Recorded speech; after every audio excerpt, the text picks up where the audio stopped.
you're looking to dive into topics on how to live a happier, healthier, more fit, and long lifespan, then you've come to the right podcast. Living the Dream with me, Coach Damian Evans. Together, we will explore the topics on all things health, fitness, and wellness. Together, we will be lifelong learners on this journey to living the ultimate dream. What up, Dream Team? Coach D here coming at you from beautiful sunny San Diego, and I'm here with our beautiful co-host, Jamie Martinez. What's up, guys? And we got another 3 questions from the Living the Dream team listeners. But before we get into those questions, let's go over our wins and struggles of last week. Jamie, what are your wins from last week? So I'm actually pretty pumped about this. I hopped on the InBody machine again to get my body composition scan. And, I've been trying to bulk, trying to add more protein into my life. And I was able to gain 1.5 pounds of straight muscle while maintaining my body fat. That's big time. Your protein has been on point. I know that. Yeah, so just super pumped. It's nice when you see your hard work pay off. And on the opposite side, my struggle, I have been noticing this past week, my body, I've just been running really hot, like really warm. I don't have a fever or anything like that, but just I feel warm to the touch, and it's been affecting my sleep, actually. I've been noticing it. I've been waking up just feeling warm. It's just interrupting it all throughout the night. So just really got to work on that and setting the sleep sanctuary that we always talk about, having it cool in the room, utilizing the Ooler, all that good stuff. Yeah, and it could be because you're increasing your calories. You're in a little bit of a bulk. Your metabolic rate is turned up, so you're burning a lot of extra calories. The body's creating all this muscle mass, so it's going to create that heat. And we all know that how important the temperature of your room is when you sleep. It's almost the most important thing. Darkness, yes, but coolness in the mid 60s to high 60s. And if you need to use an Ooler, if you need to use air conditioning, I know I like a fan even for the white noise, but you got to get it cooled, because if you wake up all sweaty, that totally disrupts your sleep. And that's not what we're looking for, but we'll keep an eye on it and see how it goes and make adjustments as needed. I'll go with my wins. My win was our accountability club party. We threw a 6-month party. It was incredible. We had some of the OGs in there, the ones that have been putting in the most work, really putting in hours to try to set goals, hit goals, build on goals. They're the ones that have been coming to all the 1-week webinar Zoom calls and really giving their input. And we had an obstacle course. We did everything that we had been talking about over the past 6 months when it comes to being able to get up and off the floor without your hands, balancing, dead hanging. It was so cool. And then we raffled off some of our favorite prizes and items from Ned and our fitness studio and all that good stuff. So I was just really happy of how that went. Really pumped that we got to hang out and finally connect and get everyone together. And yeah, I'm hoping the next 6 months will hold just as great stuff. And then my struggle is I did a sprint workout for the first time in God knows how long. I was with one of my friends, James Dietler, who here in San Diego is a beast. He does triathlons. He's a great fitness coach and personal trainer. And he invited me to go out into a track workout. And all I did was 400 meters, which is 1 lap around the track. I did that 4 times. And then we did 200 meters, which is halfway around the track, did that 4 times. And then 100 meters. I think I only did 2 100-meter sprints. And the next day I was dying. It just shows that you can be fit in one category and you can have your training based in one thing. Mine is resistance training. I do a lot of group fitness stuff. So that kind of high intensity, but not running and sprinting at a max effort. And it just shows that if you don't use it, you will lose it. And so I'm going to be able to now put that in maybe once a week, a track workout like that. And hopefully I don't have to go back to this stage of soreness, because starting over and getting this sore is just so not fun. It makes me really empathetic about how when people restart their fitness journey and they go in and they go with motivation and guns blazing, and they come back the next day and they're like, I could not even get off the toilet. I couldn't do a crunch to sit out of bed. I was dying. And that just means you went a little too far. And the biggest message with that, the biggest thing that you should take away from that is to start easy, start slow. I could have probably cut what I did into a third maybe, and got better benefits, not been as sore as I was, not ruined I had to take 2 rest days in order to get over from it. So Yeah, that was a pretty hard struggle, but a nice lesson learned. And now I can see what I'm lacking in and I can start to put that in a little bit more frequently. Nice. Okay, let's move on from the wins and the struggles to the three questions. We got a question on lifestyle, we got a question on movement and exercise, and then we got a question on nutrition. What's question number one? Question number one. My life is super crazy right now, and I'm having a hard time getting to the gym to do a workout. What can I do? So, this is a question on time management, right? We all get the same 24 hours in the day. How do we manage that time to make sure that we get the goals that we want? How do we prioritize the things that we put into our day to get us to where we want to be?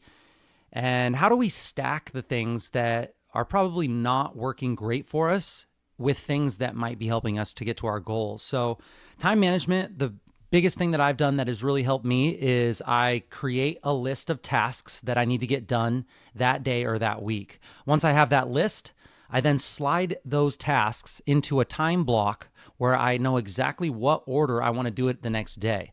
Whether I stick with that time block when the time comes and whether I have to adjust a little bit longer, a little bit shorter, that doesn't really matter. As long as I have a big picture overview before I start the day of just what am I going to do, when am I going to do it, and in what order. And in this way, you can kind of batch things that are alike together. So if you're going to answer emails and you're going to respond to messages and you're going to do all this, it's best to batch those all into one thing. If you're going to be running errands and you're going to be going out, you don't want to go out, come back home, and then go out. So batching like things with like is going to help you here, especially if you have like an overview that you can physically look at, and be able to see this big picture view. Then you want to take all your sedentary activities and you want to stack them with something that's active. So if it's watching Netflix at night, then it's doing stretching on the floor.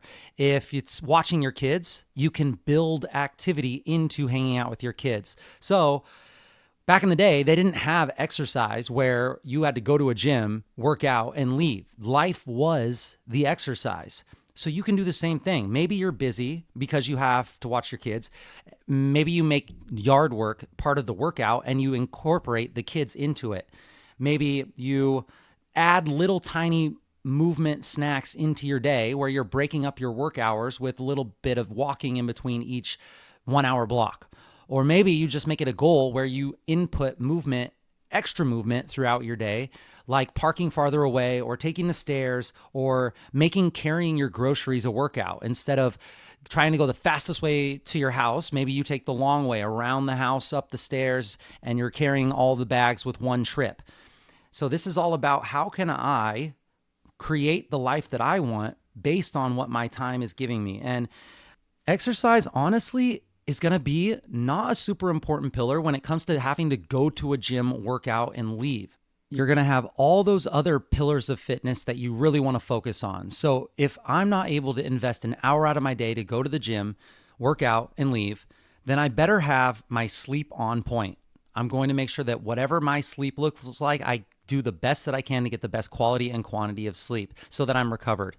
Then you want to make sure that your stress management is under control. If you're someone that's super busy, this might be a pillar that you want to focus on. Doing breath work, making sure that you journal, making time to meditate and be quiet in space and just be. You have to realize that you only have a certain amount of threshold for stress. And there's so many things in life that are stressful. You have your job, you have your family, you have traffic, emails, social media, news, current events. All these things are adding to your bucket of stress. And if that bucket overflows, that's when you get ill. That's when you overtrain. That's when you just don't feel at your best and you start taking it out emotionally on other people. So having your stress management pillar by doing light activities, this is where it would probably be more important to do that kind of stuff than actually going in and trying to kill yourself in a CrossFit workout of the day or trying to get as many calories as you can with a HIIT workout and adding to that bucket of stress.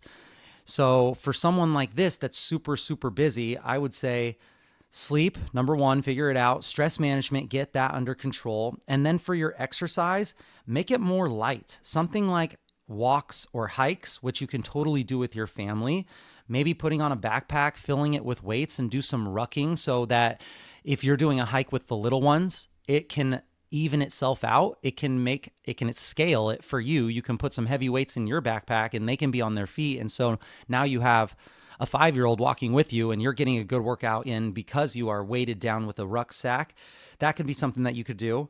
And then when you feel like you're finally ready to make an exercise program a part of your routine, you got to do something that you look forward to. It's got to be something that fills you up and that is going to be exciting to go to. Because if it's something that you dread, if it's just another appointment on your schedule, it's not going to last long term. So it doesn't matter what the best workout is, whether it's HIIT or resistance training or cardio, whatever it is, it doesn't matter what that is if you're not going to do it long term.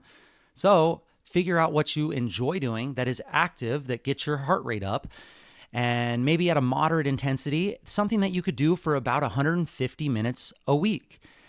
I recommend trying to figure out how to get resistance training in there at some point, but you have to weigh your options and you have to make sure that you meet yourself where you're at. You start slow by getting all of these other pillars of total wellness dialed down. And once you have those pillars dialed down and you get a little bit of extra time, you can start to put in an exercise plan or an activity that you look forward to. Remember that anything is better than nothing, and something that you look forward to and you can do long term is going to beat out high intensity anything. So long term consistency beats out short term intensity. So recap: building fitness into your everyday activities, stacking your sedentary activities with your active activities, and then doing something that is fun, something that you can see yourself doing for a long time, and slowly building after you've gotten the other pillars of wellness dialed down. I think that about does it for question 1. Let's move on to question number 2, the fitness and exercise question. All right, so question number 2. I feel pain in my knees when I squat. What else can I do? This might be the most common thing that I see every day. I would say I coach probably 4 sessions a day when I coach, and I hear it probably 5 to 6 times a day from members talking to me about their knees. And when it comes to pain in the knees, we did a whole masterclass episode on should I avoid pain if it hurts. I just released a bite-sized brain snack that talked about what to do when you hurt. But going over knee pain or any kind of pain really, there could be a few reasons why you hurt. And yeah, one of the things that you see when pain happens is actually not as common as most people think, and that's a structural issue, like you have a tear or a strain, something going on structurally. But most of the time, what really is happening is it's either an alignment issue, like your form is off, it's a mobility issue, you haven't earned the right to go into that range of motion, or it's a strength issue. You're asking the tissues of that joint to do more work than they're strong enough to do. So what does that mean? If someone's having pain in their knees and they're doing squats, try to do a bodyweight squat. If the pain persists, maybe see how your alignment looks. Your knee is literally just the middleman between 2 joints. A lot of times when you feel pain, that's not where the issue is. Your issue when you have pain in your knees usually stems from the floor, your foot muscles, and your ankle mobility, and your hip being at the wrong alignment or being tight in one area, which is pulling that knee either in or out, which is causing that patella, the kneecap, to not go through the groove as smooth as it should. So it could be an alignment issue. So having a personal trainer look at you or someone that's a fitness expert be able to look and see the tiny, minute details that you might not know about. And then a strength issue. If you're able to unload some of your body weight by maybe using a TRX or holding onto the back of a chair and doing a squat and it alleviates some of that pain, you can almost bet that it's going to be a strength issue. And that's super simple to be able to work on. All you have to do is meet yourself where you're at, slowly, progressively overload, meaning I'm going to do 20 assisted squats, 3 sets, and I'm going to do that for a week, a few times a week. The next week, I'm going to do 30 assisted squats and build up either in the rep counts. Now, once I get to a higher rep count, now I'm going to start adding weight. So if I'm assisted, now I try unassisted body weight. And then eventually I'm making a way to where I can have weights in my hand or weights on my back. And that's going to be one way to progressively overload that muscle in order to be able to get strong enough. You also have to think about not just muscular strength, but also the tendon and ligament strength. So you have your muscles and then you have your tendons and ligaments. And a lot of times, tendons and ligaments aren't strong enough to do what you're asking them to do either. And one of the best ways that you can strengthen tendons and ligaments is actually what we do call isometric contractions. And that's a static hold in a movement, non-moving, kind of like a wall sit. So if you were to sit up against the wall with your knees at 90 degrees and you were to push your back into that wall and try to activate by pushing into the floor and really squeezing the muscles, but actually not moving at all, that's called an isometric contraction. And that's one of the best ways that you can help tendon and ligament health. Holding that for 45 seconds and doing it for a set of 2 to 3, really good stuff. We actually did at our studio a freedom from knee pain clinic, and we're selling it for $20. If you'd like a copy of that freedom from knee pain clinic, we have videos, we have supplementation, nutrition items that you can eat to be able to help regrow the structure of your muscles, ligaments, and tendons.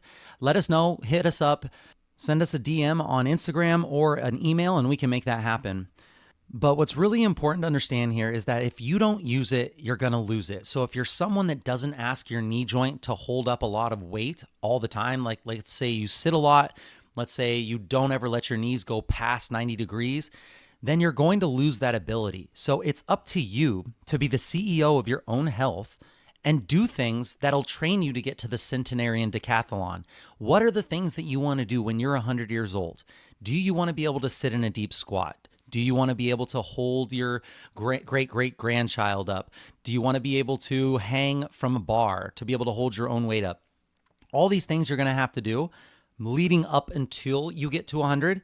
And it's going to be up to you to put in the work and the skill, practice the skill of whatever movement you're trying to do.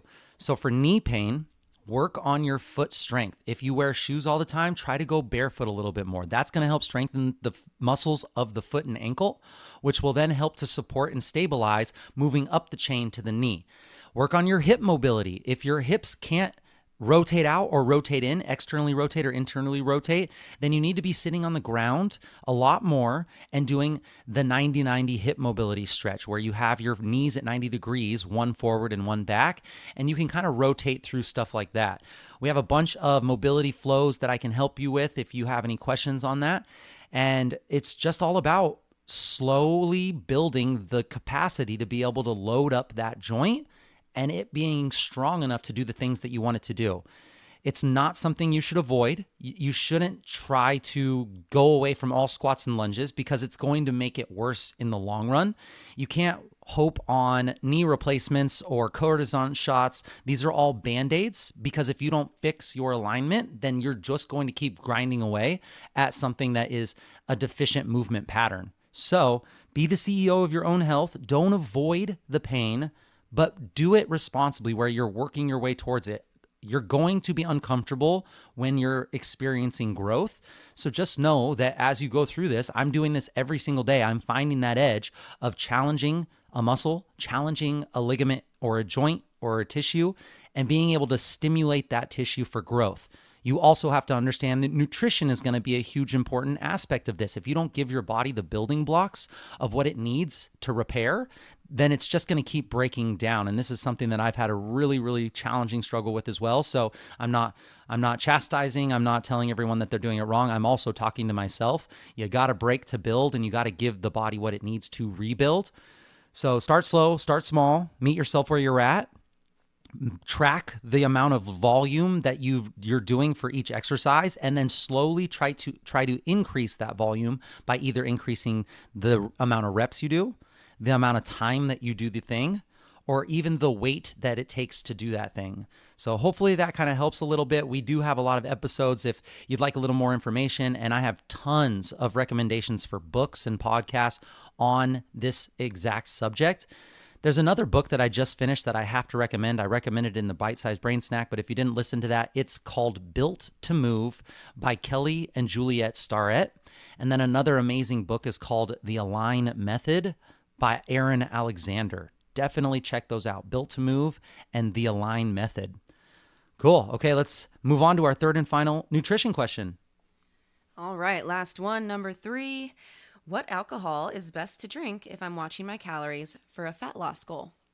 Fat loss goal, alcohol, man, the best of both worlds, right? We want it all. We want to be able to do it all.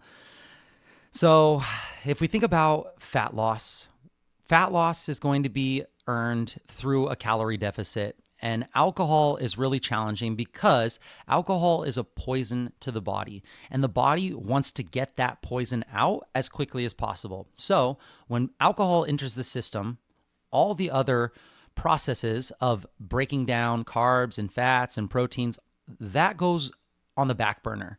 Alcohol is the number one priority at this point, and we have to metabolize that and get it out of the system, or else bad things can happen.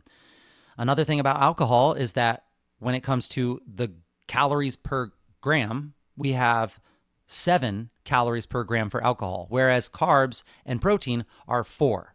And then you have fats that are all the way up at 9 calories per gram. So alcohol somewhere in between carbs and protein and fats. So, having said that, you also have to think about calories being empty calories when it comes to the alcohol that you drink, because you're now probably drinking it with chasers, juices, sodas, whatever that is also very easily accessible glucose, blood sugar, fast energy. But if you're trying to be in a calorie deficit, this is going to be really, really challenging on your fat loss goals. For someone that's looking for fat loss, we want to minimize as much liquid calories as we can. The opposite would be true if we're trying to gain weight. If we're trying to build or bulk or go into a gaining phase, you would want to utilize liquid calories. So that's where shakes and smoothies and that kind of stuff will really help you increase your calorie amount in order to get into a calorie surplus.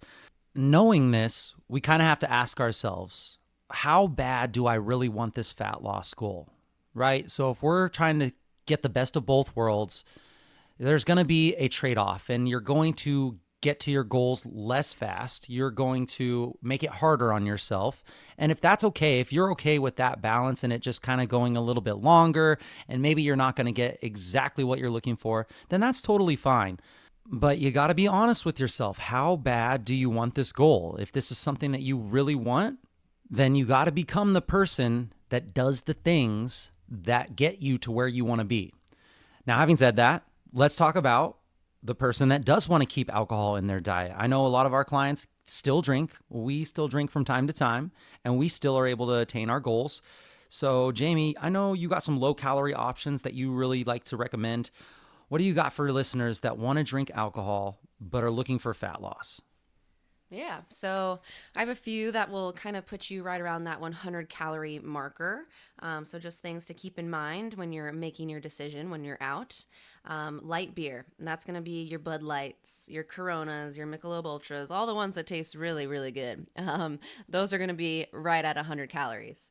To go along with that, hard kombucha has become such a big thing, and they are actually a little bit on the lower end for calories. Certain ones can get up to 150, but June Shine, for example, local San Diego company, they actually just came out with a lighter version, and they're 100 calories per can, a little lower in ABV. What else? Seltzers will always be right around 100 per can there as well. And then moving on to mixed drinks. So vodka, soda, you're sitting at 96 calories there. A shot of tequila, 96 calories. A skinny margarita could be around 100. So just be aware of those mixers, right? Try to go with the soda water, the club soda when you can versus those juices. I've actually had a couple of my clients tell me that they are now using the Element Tea as a little mixer with their beverages. So just adding it in with some water. So there's a little hack right there for you as well to get some extra nutrients in. Champagne is right around 100 calories there. And I'd say the lighter white wines, those would be your choices. And speaking of hacks, you are an affiliate with the company ZBiotics, which is a tiny little probiotic shot that you can take right before you drink that will help alleviate some of the symptoms of a hangover. So definitely recommend everyone checking out zbiotics.com and using the discount code JAMEEMARIE.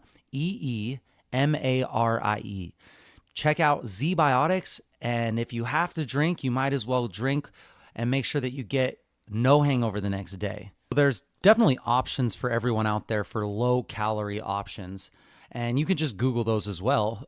What's really important is to understand if you put yourself into a higher calorie surplus, you're going to gain weight. It doesn't matter if you're eating a calorie surplus of broccoli or a calorie surplus of alcohol. So let's get some hacks in here and make sure that you know that you're not going up over where you need to go in order to still get into a calorie deficit to lose weight. Best ways to do that is before you go out drinking, eat your protein limit. Make sure that you are getting your protein, and your goal of protein should be, for most people, 0.7 grams to 1 gram per pound of desired body weight. So if I weigh, let's say 200 pounds, just to make it an even number, that means that I need to be eating at least 140 grams of protein up to my 200 pounds of desired body weight.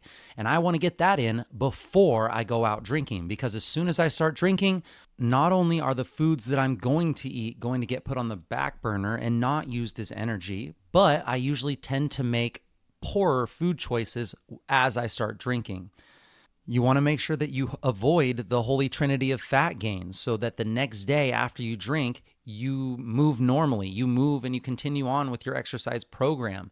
You make sure that you don't compound 2 negative days back to back that take you further from your goals. Make sure that you set a limit for how much you're going to drink. You plan ahead, making sure that you stay in your calorie deficit, and then you have fun and you enjoy other buckets of health. But you got to really think, how bad do you really want this goal? If you're going to do things that take you away from that goal, you want to make sure that it matches your desired outcome. So let's leave it at that. And if you guys have any good suggestions on ways that you can incorporate alcohol into your fat loss goals, if you have your specialty things that you love to drink, things that work for you, let us know and we'll share them with the Living the Dream team. Moving on to this week's recommendation. This week's recommendation is a YouTube profile that we just started watching and can't get enough of it. It's called Big Think for Lifelong Learners. Big Think for Lifelong Learners. And these videos have been fascinating, educating. It's been amazing to watch them. I just am so enthralled with them. The description in their profile says, Big Think is the leading source of expert-driven, actionable, educational content, with thousands of videos featuring experts ranging from Bill Clinton to Bill Nye. We help you get smarter faster. You get actionable lessons from the world's greatest thinkers and doers. Our experts are either disrupting or leading their respective fields, and we aim to help you explore the big ideas and core skills that define knowledge in the 21st century, so you can apply them to the questions and challenges in your own life. Other frequent contributors to the Big Think videos include Michio Kaku and Neil deGrasse Tyson. Huge, important influencers teaching you what they know best easily in a nice, understandable format. It's amazing. One of the videos we watched was Train for Any Argument. Think more rationally. How to enter flow state. What to do if your inner voice is cruel. Anti-fragility. How to use suffering to get stronger. And there's just thousands of videos that you can search through. Check out Big Think on YouTube. We highly recommend it if you're a lifelong learner, which you are because you're listening to this podcast. And then finishing up with a pretty great quote that we really enjoyed this week. This week's quote says, "Self-discipline begins with the mastery of your thoughts. If you don't control what you think, you can't control what you do." Self-discipline begins with mastery of thoughts. If you don't control what you think, you can't control what you do. So as we wrap up this episode, let's just reflect on the power of self-discipline and the mastery of our thoughts. It all starts within the depths of our minds. Remember, each thought we choose to entertain holds the potential to shape our actions, shape our habits, and ultimately our destiny.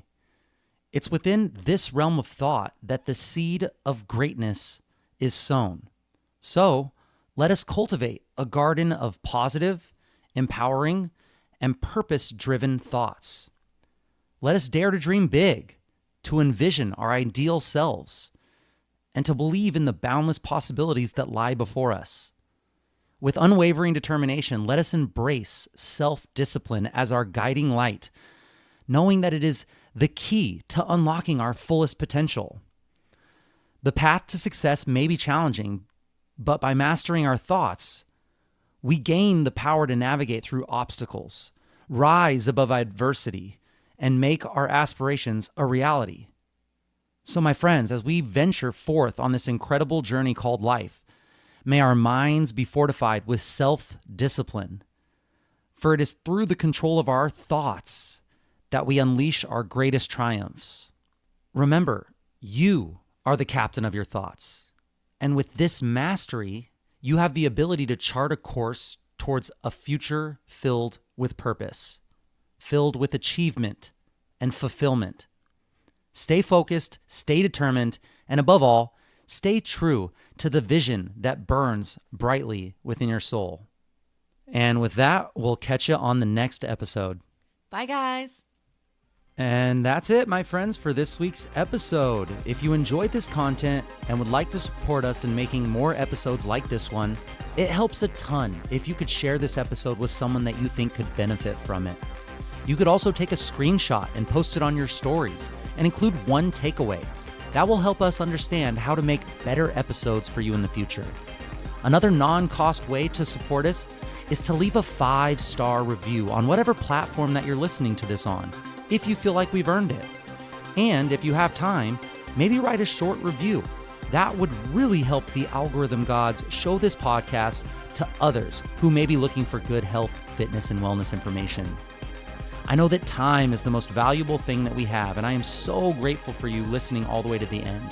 I am so inspired by your desire to be a lifelong learner and making time to invest in your own knowledge in order to be the CEO of your own health.